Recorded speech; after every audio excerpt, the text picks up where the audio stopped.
Welcome to A1R Psychic Radio here on Moonstruck TV with Amanda Hall, Psychic, all the way from the Gold Coast. I hope wherever you are in this amazing planet of ours, you're having an absolutely fantastic week. Here in Australia, we're in the grips of winter, and I'm not a winter person, so excuse me if my teeth chatter part of the way through the show. I really do not like winter. I'm a summer person. But anyway, besides my little gripe about the weather, I hope you're having an absolutely fantastic week.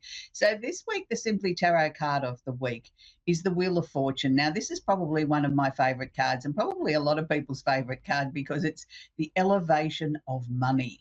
Now, most of us could do with a little bit more money in our pocket to spend. It's, cost of living around the world is getting more and more expensive. And people are sort of saying to me they really are struggling to sort of keep up with everything that's going on in their lives at the moment. So it's really interesting when this card comes out. It doesn't necessarily mean you're going to win the lottery or you're going to have a big lotto win or something like that, but it is saying to you that there is opportunities here for some elevation in money. So look around, see if there's some other way that you can sort of cut household expenses, compare bills, get a better deal, have a garage sale, sell some things online that you no longer need, and that will give you a little bit of more money in your pocket. So, look for some creative ways to create the opportunity there to bring a little bit more money into your life at the moment with the Wheel of Fortune. The secondary meaning of this card is also completion phases. So it's telling us that there's a number of things that are coming to a completion in your life at the moment, and you need to be prepared and ready for those changes that are coming along. So happy birthday to all the Leos at the moment. It's the Leo time of the year where people get out there and strut their stuff. So happy birthday if it's your time of the year. And it's an exciting time of the year because it sort of means that the year's sort of ramping up towards the end now. Once we get to the Leo sort of energy, we're past the halfway mark. We're sort of, racing towards the finish line of the end of another year. And we start to sort of look at the things that we haven't done in our lives. We go back and we might have a little glance at all those New Year's resolutions that were such a long time ago. How have we performed in those? Have we really sort of achieved the things that we were looking to achieve? If not, now's the time to sort of give it a little bit of a revamp and a sort of a push towards the finish line and say, okay, now we've got to really sort of start ramping things up and try and achieve those goals that we set out about doing. And it's interesting because the sun at the moment is conjunct or holding hands Mercury, the planet of communication. Now, look, I've had loads and loads of questions about this. Mercury's retrograde again. Yes, Mercury does this 3 times a year for approximately 2.5 to 3 weeks at a time. So it's no surprise, and it's usually roughly around the same time every year that Mercury goes retrograde. So I really don't understand sometimes what the fuss is about. Whether or not it's people are just discovering Mercury retrograde and think, oh my goodness, how come I've got through my life all up until now and I knew nothing about Mercury retrograde, and now all of a sudden I'm feeling the effects of it. And that can be quite true, because as we start to open ourselves up and we become more aware of our surroundings and the things that are going on around us, and we try and tune into our own energy and listen to our own psychic ability or our own hunches or gut feeling, whatever label you want to put on it, we start to be much more aware of things that are going on in our lives. And I think as the world is moving and progressing so fast, there is a sort of a speed that seems to be building up around psychic ability too. People are, yes, going at a frenetic pace in their life, but they're also tuning in more than what they were even 5 years ago. So this sort of explains the reasons why people are so much more aware of a Mercury retrograde. So what does a Mercury retrograde mean? A Mercury retrograde means anything that's connected towards communication can go out the window. If you've got a laptop, a cell phone, a device of some kind, this is the time when we have breakdowns, websites get glitches in them, things don't work properly. Triple check if you're shopping online at the shopping cart that everything is secure, that you haven't put in your wrong credit card details. This is the time when those sort of things, because we're not paying as much attention as what we should be, and this is the time when we really need to be laser focused. On a more personal level, this is not the time to bring up that really nagging issue with your partner that you've been going to talk about all year. I would suggest you leave it to a better time, because traditionally under a Mercury retrograde, most people don't have their listening ears on. They've got them on, yeah, I'm listening, but they're focused on something else, or their mind is wandering on something else, or the next thing that they need to do. So there's not always a total commitment to concentration and really listening to what the other person's saying. By the same token, if you're in a two-way conversation, you may be guilty of that too. Yes, yes, yes, I think I'm listening, but I'm going over, my report that I've had to sign off on work at today, or something I've got to do. So you're not really giving it 100% focus. This is not the time to sign a contract unless you absolutely desperately have to. And there's times in your lives where you can't get away from a Mercury retrograde and you do need to sign a legal or a government document or a contract of some kind. If that's the case, ask for a few minutes to take it away, read it, and read it out aloud to yourself, so that way then you'll pick up if there's any mistakes. This is the time when wrong amounts of money gets put onto contracts, particularly if you're purchasing something, or something's left off, or something's just not right. So you want to make sure that everything that you're going to be signing or agreeing to is absolutely correct. I mean, Mercury retrogrades are a time when we should slow down a little bit and smell the roses a little bit, and start planning or thinking about or resting up or whatever. It's not necessarily a time of go, go, go, go, go, and action, action, action, action. And I'm not saying that, 9 weeks of the year you go and sort of sit under a tree in your hammock either. I'm saying it's a time when we can sort of regroup, we can reorganize things, we can revisit things. So use this time very wisely. Will be happening until August 11. So we've still got a little bit of time there. We've still got nearly 2 weeks there of the Mercury retrograde. And I always work on the score that even when Mercury has gone direct on August 11, that we still need to allow 2 or 3 days past that for Mercury to sort of stand still and then regather its momentum to start going forward. So I hope that's helped you. Mercury retrograde affects every single sign. It's not just because it's in Leo. Yes, it's affecting them more, and it's affecting the fire signs more, which are Aries, Leo, and Sagittarius, and the opposite sign of Aquarius, but it affects the whole 12 signs. I want to be very clear on that. So those of you that are seeking love, it's a very nice time of the year to be seeking love. Venus is sitting in the planet. Venus, the planet of love and affection, is sitting in Gemini. Now, regardless of what your star sign is, if you are seeking love with the Venus sitting in Gemini, it's asking you to get out and look around in your local environment. Get involved in some community activities, get involved in things that are local, so that you've got a chance of meeting somebody that's in your environment, but also somebody that's like-minded. If you all of a sudden decide to take up a hobby, or you decide to get involved with some community event or something at the local church, or something to do with the Scouts or the Guides, or, a children's event or whatever, then you're going to meet somebody that has the same principles and the same ideas and looks at their attitude to life is similar to yours. So this is what Venus is asking for. If you're looking for love, no matter what your star sign is, get out in your local environment, participate in things, get involved in some sort of community event. There's always something happening in everybody's local community, whether there's been, a weather event, or whether they're fundraising for something. There's always something going on. And, quite often there's things connected with children which bring a community together too, whether they're fundraising for the local hospital or the children's wing, or to get a new playground, or whatever the case may be, but get yourself involved in some community events. So it's a really, really sort of interesting time at the moment, because lots of things are sort of changing, and things that we sort of feel that, we thought we had in control are now sort of feeling as if they're a tiny bit out of control. Now, Uranus, the planet of the unusual and unexpected, has just moved into Gemini after a very, very long trek through Taurus. Now, I know Taurians are breathing a sigh of relief and saying, phew, thank goodness he's gone. He did really disrupt our lives in the time that he was here. And, I'm thankful for the lessons and the changes that came about, but boy, am I pleased he's moved on to Gemini. Let them have a turn now. So it's interesting, because when a planet first moves into an energy like that, it seems to be at its strongest, and it also seems to be at its strongest when it's coming to the end of the transit. And sort of while it's bedded in after it's in a few degrees, it sort of gets its own momentum, and sort of, we get comfortable, I suppose, or more comfortable with it. So what does Uranus do? Uranus is the planet of the unusual and the unexpected. So Uranus asks us to get out of our ruts. It asks us to get out of our own road. And look, I know many people that sort of think that, by verbalizing something, that they're having a bad day, and they say, oh, I hate my job. And they say it a few times. And then all of a sudden, when they've lost the job, they say, oh, no, it was really the greatest thing that I ever had. Well, be very careful what you wish for, or what you verbalize, what you send out to the universe, because the universe is listening.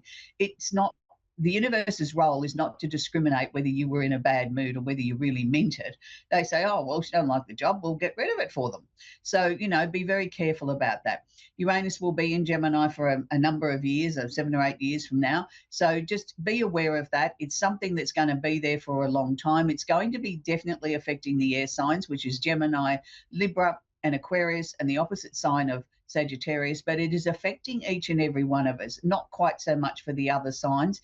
It washes over you, but it's an opportunity there to me for something that can come out of nothing.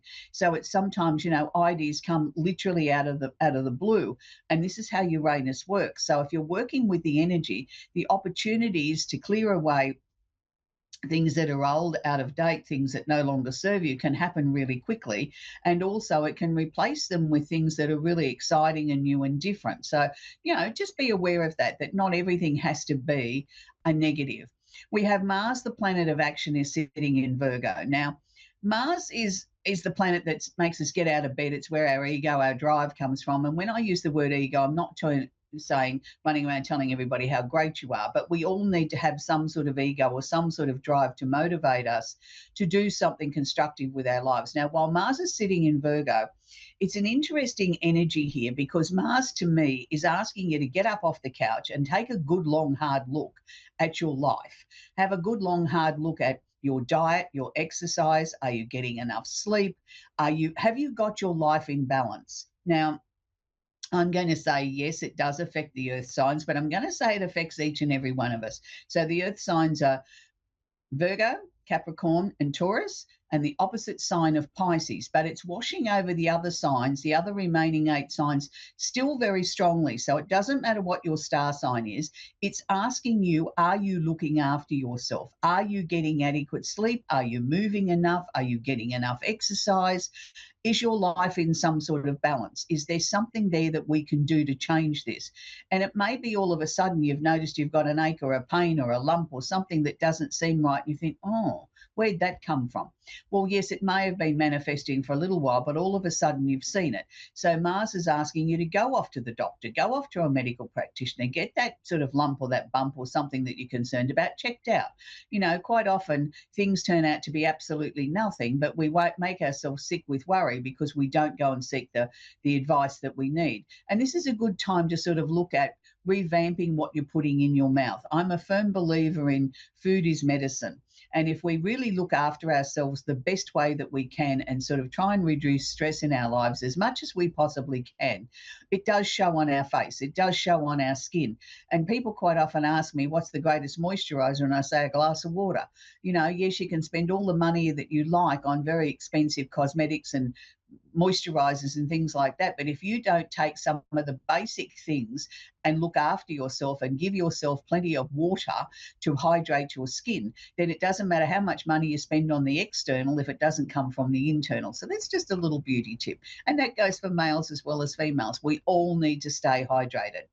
Jupiter's in Cancer at the moment. It will be there for the next 12 months. So Jupiter's sort of bringing a lot of opportunities to Cancerians and the other water signs, which is Cancer, Scorpio, and Pisces, and the opposite sign of Capricorn. So it's asking us asking Cancers particularly, to really not miss these opportunities. It's an opportunity there to really expand their lives out, to have opportunities land in their lap. It's a great time if you're looking for a new job or a new career, or you're just sort of trying to bring your life more into a balance that suits you.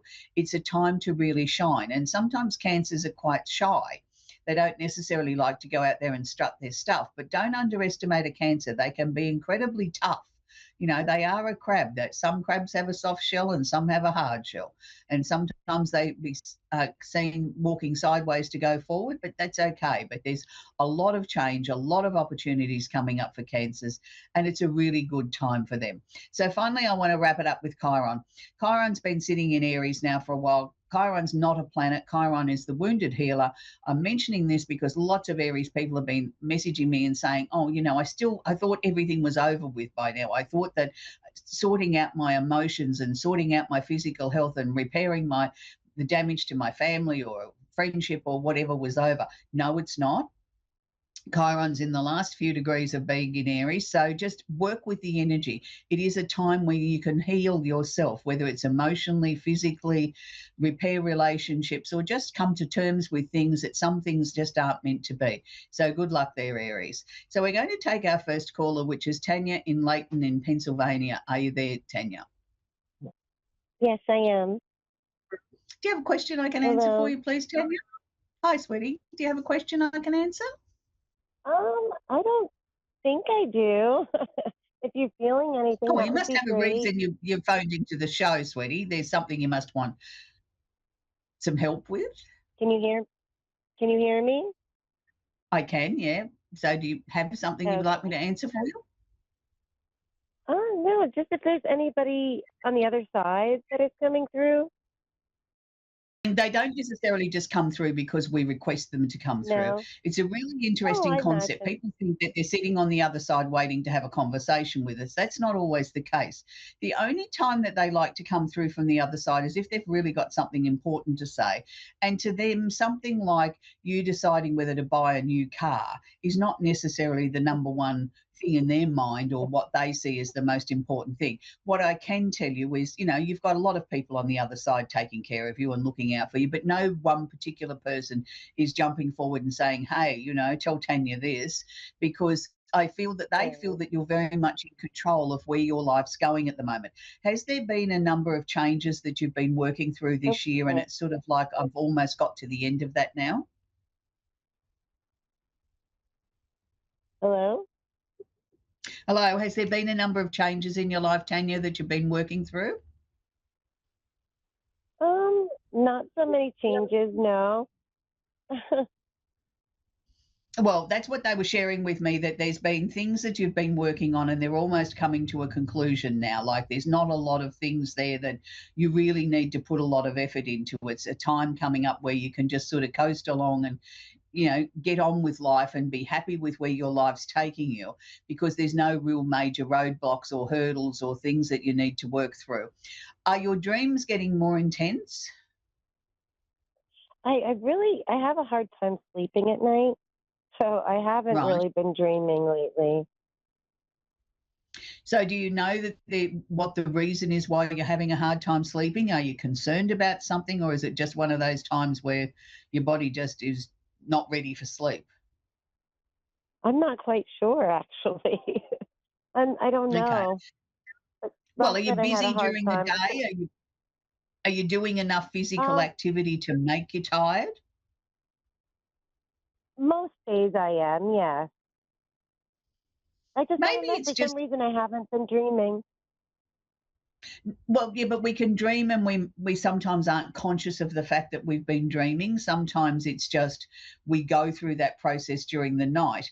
But what they were showing me was is going to be a very intense period coming up where there's going to be some very definite, strong dreams that are going to be dreams about not so much what's going on in your life now, but what could be coming up in the future. It's like an advanced screening. It's like going to the movies and seeing where your life's going to be going in the next few years. And that's what they were showing me. There was particularly a male from the other side that was showing me that. Now, I was assuming by the way he came through with such authority, I would have said a grandfather or that age group. It wasn't a younger person, it was a more mature person, somebody that I feel in real life didn't have a lot to say, but when they said it, everybody took notice. So was that your grandfather? Yeah. Yeah, It well, he's a might have been my father. My father died at 83. oh, okay, all right. But It could be this my man to me grandfather's too. he had a rounded sort of face, and I felt he had a moustache. He did when he was younger. Your father? Yeah.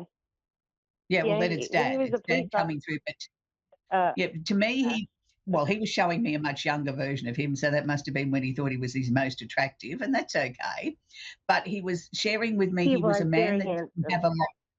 didn't have a lot to say, but when he said it, people took notice. That is correct.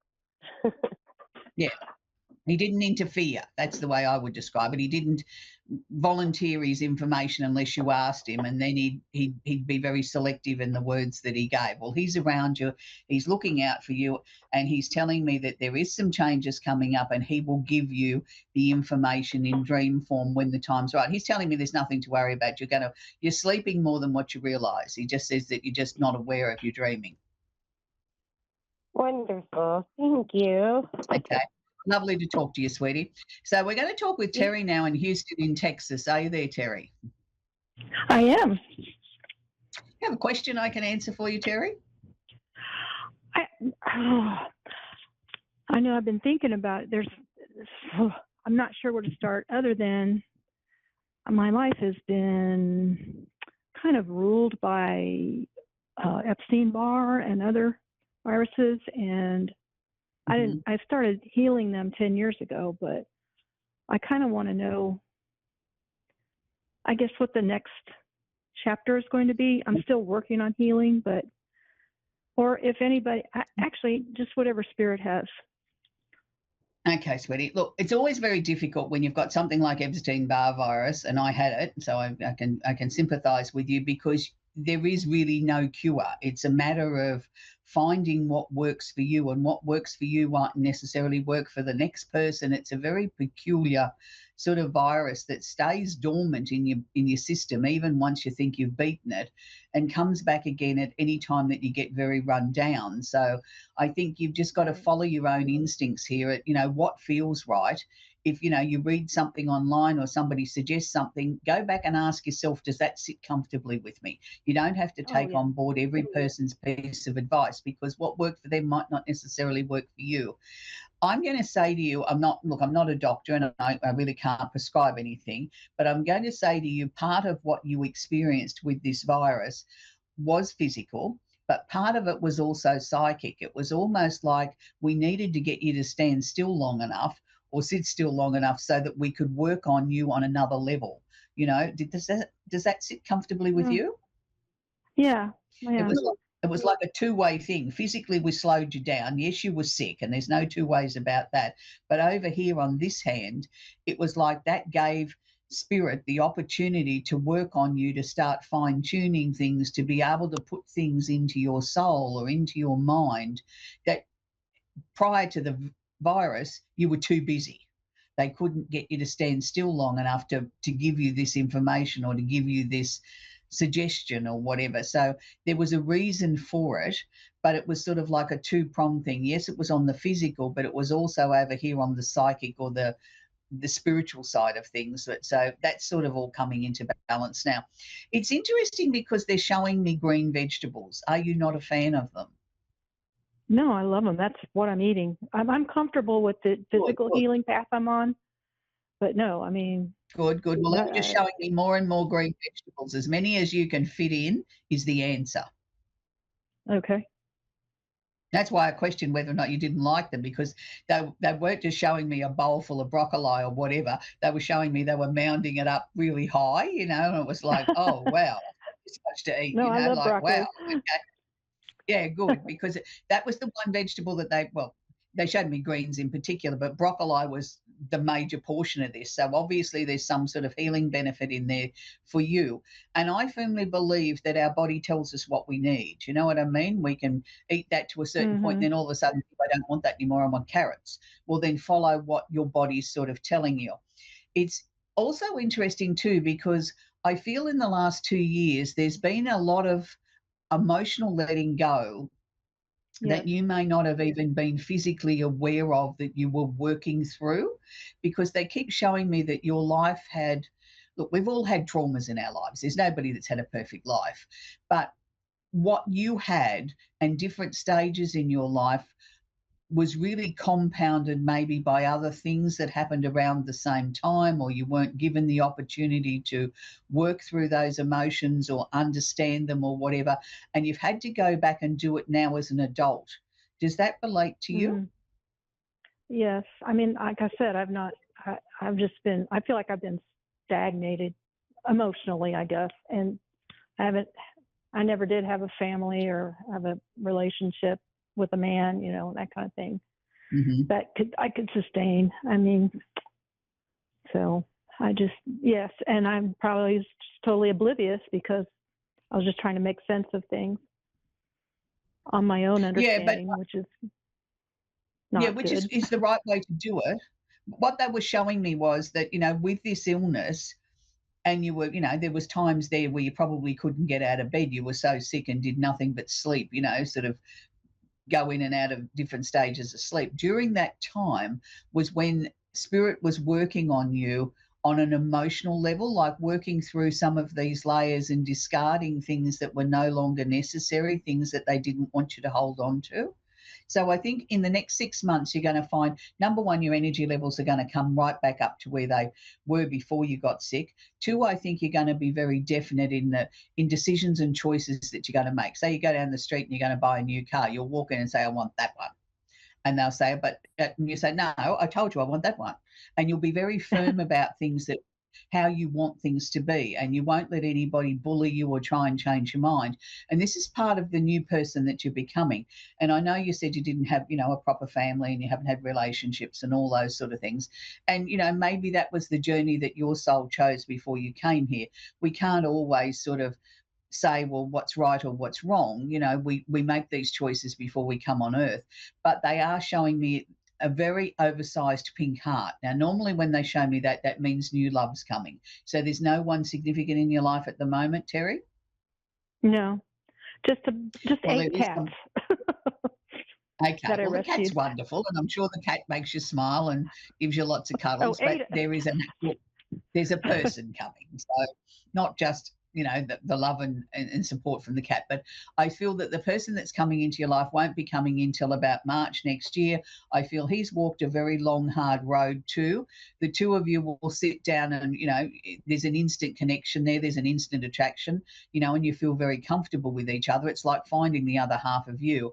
And as you get to know each other and you get to know, the stories that made you who you are, you'll find that your lives have been very similar. So it's sort of like a healing as well as a wonderful connection and a really nice opportunity. So you're on the right path, Terry. Don't give up. Eat plenty of broccoli and get ready for the new man, and give the cat a pat for me.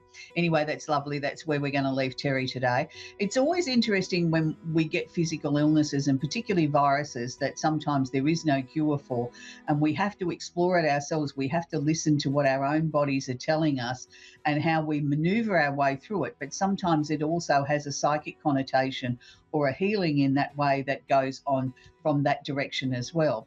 So, don't underestimate the power of healing, and don't underestimate listening to your own body and following what comes naturally to you. This week I want to leave you with I suppose, a fairly controversial song. It's a song that's, again, showing my age, somebody that, didn't happen last week.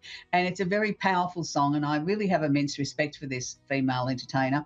She's written some really gutsy songs. She's written songs that people don't dare to talk about relationships and breakups, and, he wasn't the right partner for me, and got to take the kids and go, and all those sort of things. But this particular song, I think, is a really nice song, and I think it is very gutsy, and it helps people understand that sometimes we've got to make choices that we're not happy with. It's Tony Childs, and the song is Don't Walk Away. So until next week, we won't be walking away. We've got plenty more shows coming up over the next few days here on the network. So enjoy, and we'll look forward to seeing you again next week. And stay warm, and if you're in somewhere that's hot and sunny, have a nice cold drink on me. Bye for now.